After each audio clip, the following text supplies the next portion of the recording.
At 6:12 a.m. I heard something that didn't belong in my backyard. Not birds, not water. Engines. By the time I reached the window, trucks were already there. Workers in reflective vests stood ankle-deep in my creek, pouring wet concrete straight into the flow. And at the edge of my fence stood the HOA president, arms crossed, watching like she'd planned this for months. That creek was the reason I bought the house. The sound of it at night, the way it cut through the land like it had a memory. 3 quiet months. Then the HOA decided it was a problem. When I ran outside, she didn't flinch. She said it was stormwater optimization, said the HOA had authority, said I should be grateful they were improving drainage. But the water stopped moving. Within hours, the creek went silent.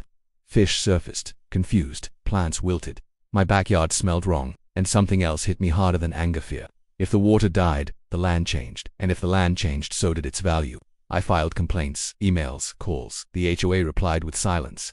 So I stopped asking and started reading. Old land surveys, environmental overlays, state maps buried behind broken links.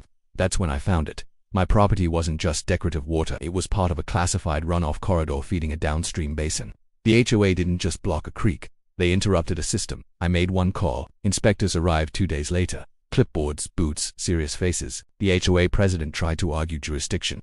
One inspector calmly asked who approved the concrete pour. No one answered. While they investigated, something else started happening. Rain came, not a storm, just steady spring rain.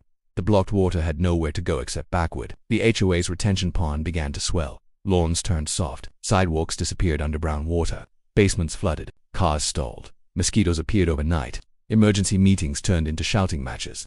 The inspectors finished their report the same day the first home was declared uninhabitable. Multiple violations. Immediate remediation ordered. Fines pending. The concrete was jackhammered out in a rush, too late. The neighborhood spent the entire summer fixing what one decision broke. New drainage channels. Soil restoration. Mandatory environmental oversight. Every homeowner paid. The HOA president resigned quietly, moved away before fall. Now, when it rains, I sit on my porch and listen. The creek runs again, stronger than before, and every time it swells, I wonder how close they came to learning this lesson the harder way.